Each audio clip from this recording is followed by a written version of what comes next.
Hello दोस्तों, नमस्कार। स्वागत है एक बार फिर से आप सभी का अपने प्रिय चैनल पर। दोस्तों आपको बता दीजिए अभी की सबसे बड़ी खबर आ रही है, जहां पर चाइना के अवैध कब्जे को लेकर दोस्तों भारत के बयान के बाद अब चाइना का आया है बयान। बताएंगे दोस्तों अरुणाचल प्रदेश में उन अवैध निर्माण को लेकर दोस्तों और दोनों पुल को लेकर चाइना ने क्या बयान दिया है, बताएंगे सबसे बड़ी खबर आपको दोस्तों। और इसी बीच बताएंगे जहाँ पाकिस्तान में सरकार और सहयोगियों के बीच बढ़ा बवाल, शहबाज शरीफ क्या पूरा कर पाएंगे अपना कार्यकाल, बहुत बड़ी खबर पाकिस्तान को लेकर। और इसी बीच आपको बताएंगे दोस्तों जहां पर कभी गेहूं के लिए भारत को भिखारियों का मुल्क बताता था अमेरिका, और आज वो दिन है दोस्तों भारत से गेहूं के लिए गुहार लगा रहा है अमेरिका। जी हां। और इसी बीच आपको बताएंगे जहां भारत के जबरा फैन इस देश के प्रधानमंत्री कहा मोदी जी को लेकर बहुत बड़ी बात, बताएंगे दोस्तों क्या कहा इन्होंने। साथ ही आपको बताएंगे जहां पर पाकिस्तान के अंदर सैन्य ठिकाना बनाना चाहता है ड्रैगन, बताएंगे क्या है इसके पीछे का बड़ा कारण। और साथ ही आपको बताएंगे दोस्तों जहां समाजवादी पार्टी के प्रमुख अखिलेश यादव ने पहली बार की सीएम योगी आदित्यनाथ जी की जमकर तारीफ, बताएंगे दोस्तों किस मुद्दे को लेकर तारीफ की गई है। और साथ ही आपको बताएंगे जहां आजम खान होंगे किसके साथ, अखिलेश या शिवपाल यादव के साथ। बाहर निकलते ही सबसे बड़ी अटकलों को लेकर ये बड़ी खबर। साथ ही बताएंगे जहां पर बैंक अकाउंट में इतने रुपए रखना जरूरी वरना 4 लाख रुपए तक का होगा नुकसान। जी हां दोस्तों,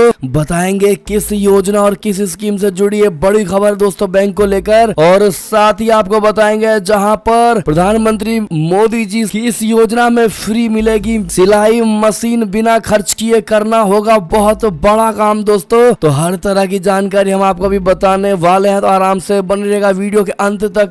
और अभी खबरों में आगे बढ़ने से पहले हमेशा की तरह मानते हैं कि मोदी जी है तो हर चीज संभव है, भारतीय सेना है तो अपना देश गर्व से जी रहा है दोस्तों। और आपको भी भारतीय होने पर शान है और मानते हैं कि भारत देश नंबर 1 देश है और भारत की विदेश नीति सबसे बेस्ट है, सबसे टॉप के। तो इस वीडियो को भी कर दीजिए लाइक, चैनल को कर दीजिए सब्सक्राइब, बेल आइकन दबाइए, साथ ही कमेंट बॉक्स में लिख दीजिएगा जय हिंद। जी हाँ दोस्तों, तो चलते पहली और सबसे बड़ी खबर की तरफ, जहाँ पर एलएसी में ड्रैगन की नापाक हरकत पर बोला विदेश मंत्रालय, कहा चीन के कब्जे वाले इलाके में है दोनों पुल, अवैध कब्जा कभी नहीं किया स्वीकार। जी हां दोस्तों, बता दें चीन द्वारा पूर्वी लद्दाख में पैंगोंग झील के आसपास के अपने कब्जे वाले क्षेत्र में एक दूसरे पुल का निर्माण करने की खबर सामने आई है। इसे लेकर विदेश मंत्रालय ने कहा है कि ये दोनों पुल 1960 के दशक से चीन के अवैध कब्जे वाले इलाकों में है। हमने अपने क्षेत्र पर इस तरह के अवैध कब्जों को कभी स्वीकार नहीं किया है। दरअसल चीन द्वारा पैंगोंग झील पर एक दूसरे पुल के निर्माण की रिपोर्ट के संबंध में मीडिया के सवालों का जवाब देते हुए भारतीय विदेश मंत्रालय के प्रवक्ता अरिंदम बागची ने यह जानकारी दी है। सैटेलाइट तस्वीरों के जरिए चीन के पुल की जानकारी मिली थी। जी हां दोस्तों, विदेश मंत्रालय के प्रवक्ता अरिंदम बागची ने कहा कि हमने चीन को पैंगोंग झील पर अपने पहले से मौजूद पुल के साथ एक और पुल के निर्माण की रिपोर्ट्स को देखा है। ये दोनों पुल 1960 के दशक से चीन के अवैध कब्जे वाले इलाकों में है। उन्होंने कहा कि हमने अपने क्षेत्र में इस तरह के अवैध कब्जे को कभी स्वीकार नहीं किया है और ना ही हमने अनुचित चीनी दावे या ऐसा किसी भी निर्माण गतिविधियों को मान्यता दी है। प्रवक्ता ने कहा हमने कई मौकों पर इस बात को स्पष्ट किया है कि जम्मू कश्मीर और लद्दाख केंद्र शासित प्रदेश भारत का अभिन्न अंग है। हम उम्मीद करते हैं कि अन्य देश भारत की संप्रभुता और क्षेत्रीय अखंडता को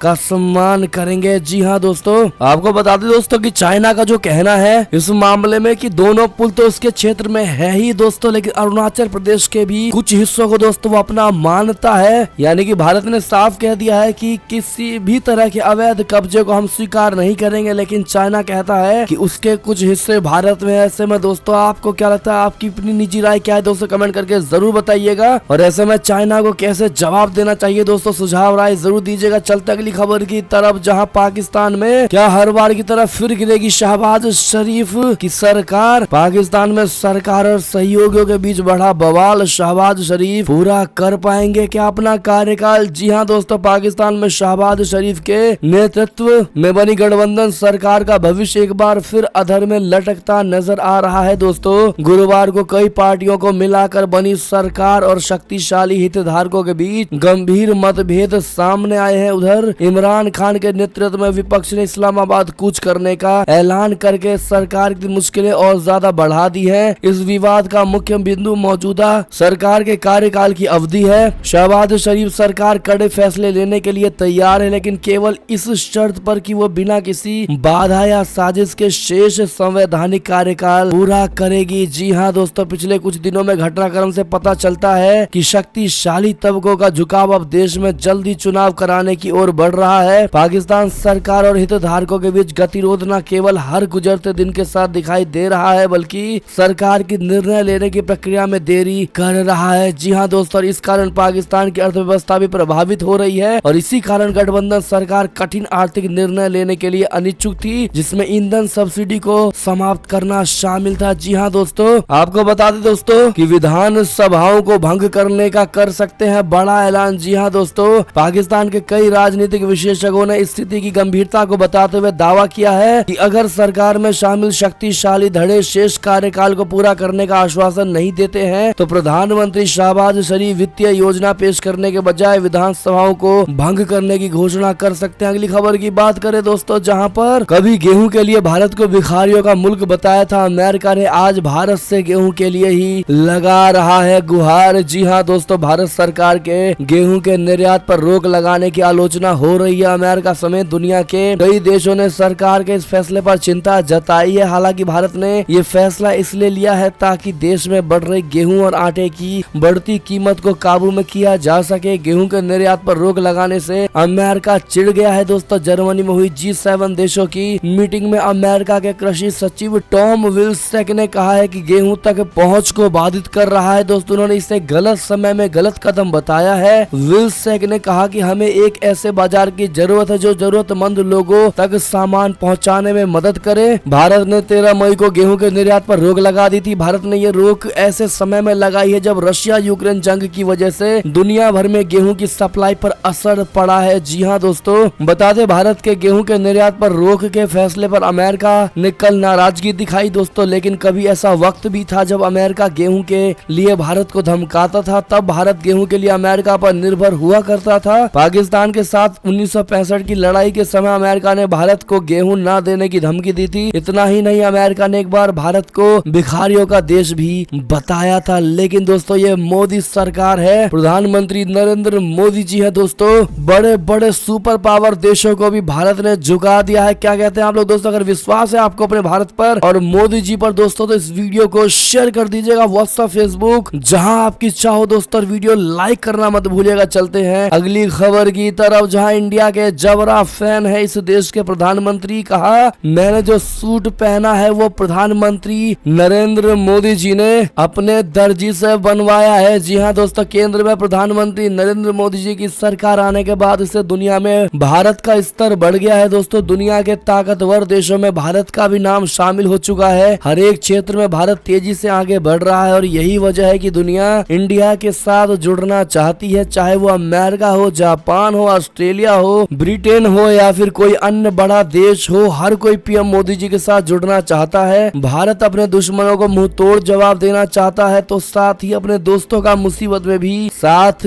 और हाथ नहीं छोड़ता। जी हाँ दोस्तों, अब एक ऐसे देश के प्रधानमंत्री ने कहा है कि पीएम मोदी जी के दर्जी ने उनके सूट को बनाया था। जी हाँ दोस्तों, बता दें दरअसल राष्ट्रपति रामनाथ कोविंद जी इन अपनी 2 कैरिबियाई देशों की यात्रा के दूसरे चरण में सेंट विंसेंट एंड ग्रेनाइडेंस के शीर्ष नेतृत्व से मुलाकात की दोस्तों। इस दौरान उन्होंने सूचना प्रौद्योगिकी, स्वास्थ्य, शिक्षा, पर्यटन एवं संस्कृति के क्षेत्रों में सहयोग मजबूत करने पर चर्चा की दोस्तों। और ऐसे में प्रधानमंत्री राल्फ गोंजाल्वस ने दोनों देशों के बीच दोस्ती का एक बेहद खास उदाहरण दिया। उन्होंने कहा कि भारत के प्रधानमंत्री नरेंद्र मोदी जी के साथ उनकी बहुत अच्छी मित्रता है। राल्फ गोंजाल्वस ने कहा कि एक खास अवसर के लिए पीएम मोदी जी के दर्जे ने उनके लिए सूट सिला था। मैं भारत का बहुत बड़ा फैन हूँ। जी हाँ दोस्तों, चलते अगली खबर की ओर, जहाँ पाकिस्तान में आखिर सैन्य ठिकाना क्यों बनाना चाहता है चाइना। बता दें चीन पाकिस्तान में सैन्य चौकियों का निर्माण करने के लिए सरकार पर दबाव बना रहा है। हालिया समय में पाकिस्तान में काम कर रहे चीनी नागरिकों पर हमले को रोकने के लिए चीन ये प्रयास कर रहा है। कराची, बलूचिस्तान और गिलगित बाल्टिस्तान में बेल्ट एंड रोड इनिशिएटिव यानी BRI चीन पाकिस्तान आर्थिक कॉरिडोर परियोजनाओं के स्पॉन्सरशिप में किए जा रहे कई परियोजनाओं पर पाकिस्तान में हजारों चीनी कर्मचारी काम कर रहे हैं। चीन नहीं चाहता कि उसकी इन परियोजनाओं में कोई खलल पड़े, जिसको लेकर दोस्तों अपने चाइनीजों की जिंदगी को सुरक्षित करने के लिए पाकिस्तान में सैन्य ठिकाने बसाने की कोशिश में है चाइना दोस्तों। लेकिन क्या ये पॉसिबल हो पाएगा? अगर चाइना ने अपना सैन्य ठिकाना पाकिस्तान में बनाया दोस्तों, तो शायद वो वहाँ पर माइंड गेम खेल करके पाकिस्तान को भी हथिया सकता है। दोस्तों आप क्या कहते हैं? सुझाव राय जरूर दीजिएगा। चलते अगली खबर की ओर, जहां यूक्रेन पर पैसों की बारिश।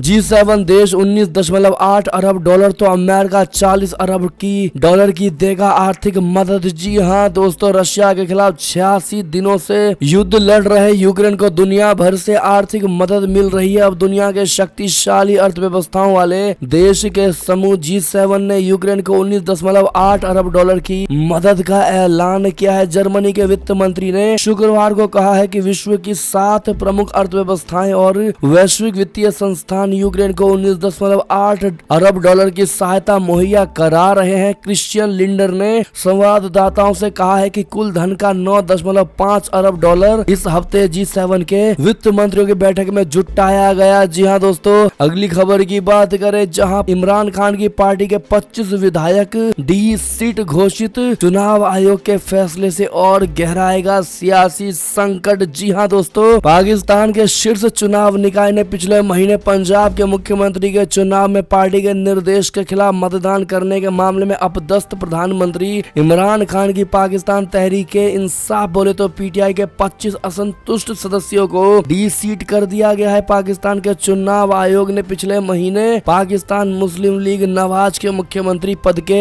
उम्मीदवार हमजा शहबाज के पक्ष में मतदान करने के लिए 25 असंतुष्ट प्रांतीय सांसदों की अयोग्यता के मामले में अपने फैसले की घोषणा की है। ईसीपी ने अपने फैसले में कहा है कि पीटीआई के सांसद संविधान के अनुच्छेद 63A के तहत दोषी और डी सीट किया जाता है। जी हाँ दोस्तों, अगली खबर की बात करें, जहां इजराइल में सियासी ड्रामा फिर शुरू। सांसद के इस्तीफे के बाद अल्पमत में आई नेफ्ताली बेनेट की सरकार। जी हाँ दोस्तों, इजराइल की नेफ्ताली बेनेट की सरकार पर संकट के बादल आ गए हैं और एक सांसद के इस्तीफे के बाद नेफ्ताली बेनेट की सरकार के अल्पमत में आने की आशंका है, जिससे इजराइल की सरकार का भविष्य अनिश्चितता में डूब गया है। दोस्तों बीबीसी की रिपोर्ट के मुताबिक इजराइल की केंद्रीय सरकार को अहम समर्थन देने वाली अरब समुदाय की सांसद सदस्य ने इस्तीफा दे दिया है। जी हाँ दोस्तों, प्रधानमंत्री नेफ्ताली बेनेट के नेतृत्व में बनी सरकार से अरब समुदाय की सांसद सदस्य ने ये कहते हुए इस्तीफा दे दिया कि वो अपने समाज में अपने वर्ग के प्रति अपने नेताओं के दक्षिण पंथी रुख को बर्दाश्त नहीं कर सकती है। सांसद के अचानक इस्तीफा देने का मतलब ये हुआ कि सरकार में शामिल गठबंधन दलों के पास सिर्फ 59 सीटें ही बची हैं, जबकि इजरायली संसद में 120 सीटें हैं और सरकार चलाने के लिए कम से कम 60 सीटें होनी चाहिए। जी हाँ दोस्तों, और ऐसे में बड़ी मुश्किल में आ गए हैं नेफ्ताली बेनेट। आपको क्या लगता है दोस्तों, क्या फिर से सरकार पलटेगी इजराइल में? भी बताइएगा जरूर। अगली खबर की बात करें, जहां पाकिस्तानी सेना के अत्याचारों के खिलाफ फिर एकजुट हुए बलूचिस्तानी संयुक्त राष्ट्र से की है ये मांग। जी हाँ दोस्तों, बलूच नेशनल मूवमेंट ने लंदन में ब्रिटिश प्रधानमंत्री आवास के बाहर प्रदर्शन किया। इसका उद्देश्य पाकिस्तान सरकार द्वारा होशाब में नूरजन बलूच की अवैध गिरफ्तारी के खिलाफ विरोध दर्ज कराना था। पाकिस्तानी सेना ने नूरजन को गिरफ्तार करने के बाद अदालत में पेश किया था दोस्तों, और कई फर्जी और आधारहीन प्राथमिकी जैसे कि बलूच छात्रों के गायब होने सहित पंजाब के विभिन्न विश्वविद्यालयों में उन पर नस्लीय टिप्पणी का आरोप लगाया गया। जी हाँ दोस्तों, बढ़ते अगली खबर की ओर, जहां पर फोन, शैम्पू, पास्ता सहित बहुत सारी चीजें दोस्तों विदेशी मुद्रा बचाने के लिए पाकिस्तान ने इन 38 सामानों के आयात पर लगाया बैन। जी हाँ दोस्तों, पाकिस्तान की सरकार ने इमरजेंसी आर्थिक योजना के तहत कई सामान पर प्रतिबंध लगा दिया है। सरकार ने मोबाइल फोन, कारों, घरेलू उपकरणों और हथियारों जैसी सभी गैर जरूरी विलासिता की वस्तुओं के आयात पर प्रतिबंध लगाया है। पाकिस्तान के प्रधानमंत्री शहबाज शरीफ ने गुरुवार को इस फैसले की घोषणा करते हुए ट्वीट किया है कि इस कदम से देश की कीमती विदेशी मुद्रा की बचत होगी। गौरतलब है कि अमेरिकी डॉलर के मुकाबले पाकिस्तानी रुपया हाल के समय में काफी ज्यादा कमजोर हो गया है दोस्तों, और $1 की कीमत करीब 200 पाकिस्तानी रुपए के बराबर हो गई है। जी हाँ दोस्तों, किस किस पर बैन लगा है दोस्तों, हमने पिक्चर आपको स्क्रीन पर दे दी, आप देख पा रहे होंगे। चलते अगली खबर की तरफ, जहाँ पर अमेरिका में बिलावल भुट्टो ने अलापा कश्मीर का राग भारत पाकिस्तान के बीच मौजूदा माहौल को बताया शत्रुतापूर्ण। जी हाँ दोस्तों, पाकिस्तान के विदेश मंत्री बिलावल भुट्टो जरदारी ने गुरुवार को कहा है कि भारत के साथ उनके मुल्क के रिश्ते मुख्य रूप से जम्मू कश्मीर को विशेष दर्जा देने वाले संविधान के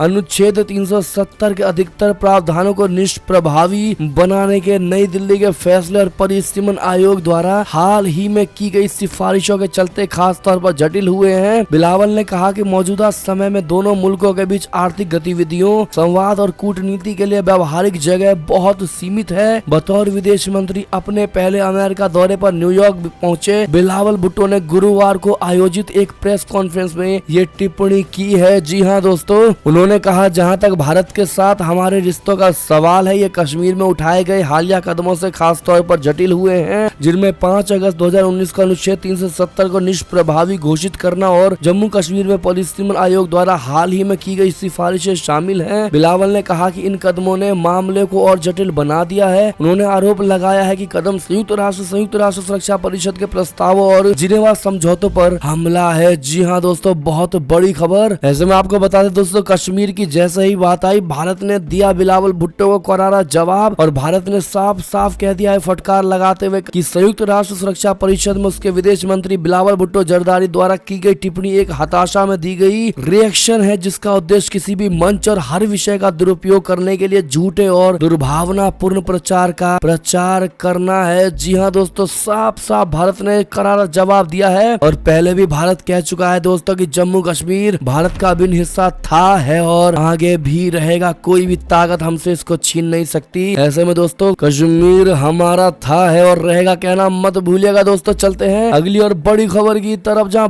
आजादी के बाद सबसे खराब हालात से जूझ रहा है श्रीलंका। आर्थिक संकट के बीच 9 नए मंत्रियों ने ली है शपथ। जी हाँ दोस्तों, श्रीलंका अपनी आजादी के बाद सबसे खराब दौर से गुजर रहा है। विदेशी कर्ज बढ़ता ही जा रहा है दोस्तों, आवश्यक वस्तुओं की आपूर्ति प्रभावित है, महंगाई चरम सीमा पार कर चुकी है और हाल ही में देश में राजनीतिक उथल पुथल भी हो चुका है। इस बीच शुक्रवार को श्रीलंका में 9 नए कैबिनेट मंत्रियों ने शपथ ली। बहुत बड़ी खबर दोस्तों। अगली खबर की बात करें, जहां मंकी पॉक्स महामारी पर WHO ने बुलाई आपात बैठक, यूरोप में सबसे अधिक मामले। जी हाँ दोस्तों, विश्व स्वास्थ्य संगठन यानी WHO ने तेजी से बढ़ते मंकी पॉक्स के मामलों के मद्देनजर चर्चा करने के लिए विशेषज्ञों की एक आपातकालीन बैठक बुलाने का फैसला किया है। स्पुतनिक न्यूज एजेंसी ने द टेलीग्राफ का हवाला देते हुए शुक्रवार को बताया है कि माना जा रहा है कि बैठक का एजेंडा वायरस के संचरण के तरीके, समलैंगिकों और उभय लिंगी पुरुषों में इसका उच्च प्रसार, साथ ही टीकों की स्थिति है। जी हाँ दोस्तों, अगली खबर की बात करें, जहां समाजवादी पार्टी के प्रमुख अखिलेश यादव ने पहली बार की सीएम योगी आदित्यनाथ जी की जमकर तारीफ। जी हाँ दोस्तों, समाजवादी पार्टी के मुखिया अखिलेश यादव अक्सर मुख्यमंत्री योगी आदित्यनाथ जी को कंप्यूटर ज्ञान पर तंज कसते थे, लेकिन आज वो विधान भवन में अचंभित रह गए। उन्होंने विधान भवन में ई विधान की व्यवस्था देखकर मुक्त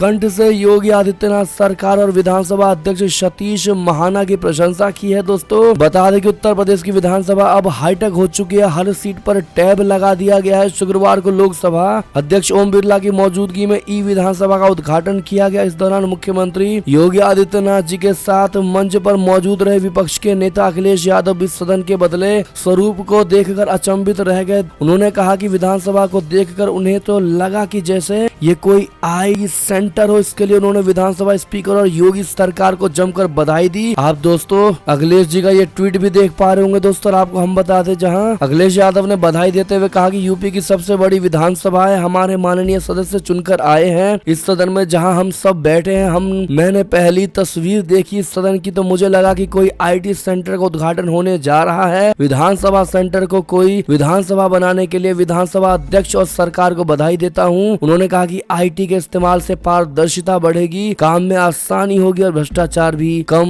होगा। जी हाँ दोस्तों, ऐसे में अगर आप भी मानते हैं दोस्तों कि योगी जी है ही तारीफ के लायक दोस्तों, तो कमेंट में बताना मत भूलिएगा। क्या आपको भी योगी आदित्यनाथ जी का हर फैसला मंजूर है दोस्तों? बताइएगा जरूर। अगली खबर की बात करें, जहां मुझे एनकाउंटर की धमकी दी गई है। जी हाँ दोस्तों, सीतापुर जेल से रामपुर पहुंचे आजम खान का अपने ऊपर एनकाउंटर को लेकर बहुत बड़ा आरोप। जी हाँ दोस्तों, समाजवादी नेता आजम खान सीतापुर की जेल से बाहर आने के बाद पहली बार मीडिया से रामपुर में मुखातिब हुए तो उनका अंदाज वही था जिसके लिए वो जाने जाते हैं। उन्होंने पुराने अंदाज में कहा, मुझे इतना कोरोना हुआ, मैं तब भी नहीं मरा, मेरे चाहने वालों ने कोशिश बहुत की, मैं तब भी जिंदा हूँ। आजम खान ने आगे कहा, मुझे एनकाउंटर की धमकी दी गई है, मैंने हमेशा अपने ईमान को साबित करने की कोशिश की है, मुझे सुप्रीम कोर्ट से न्याय मिला है। आजम खान ने आगे शायराना अंदाज में कहा, मेरी तबाहियों में मेरा अपना अपना हाथ में मेरे अपने लोगों का बहुत बड़ा योगदान है। जी हाँ दोस्तों, अगली खबर की बात करें जहाँ पर आखिर आजम खान किसके साथ जाएंगे दोस्तों, अखिलेश या शिवपाल। सपा में उलझे समीकरण ने बढ़ाया सस्पेंस। जी हाँ दोस्तों, जेल से बाहर आने पर आजम खान ने कई सवालों के जवाब दिए, पर कई मामलों में खामोशी ओढ़ना बेहतर समझा। उनकी ओर से खुलकर जवाब आने के अनुमान लगाए जा रहे थे तो वो साफ गोई के लिए जाने भी जाते। रामपुर पहुंचकर उन्होंने अपना दर्द भी जाहिर किया और कई तरह के इरादे भी जताए, लेकिन उन्होंने शिवपाल यादव व अखिलेश यादव को लेकर कोई राय जाहिर नहीं की। शायद वो सपा में उलझे सियासी समीकरण को समझने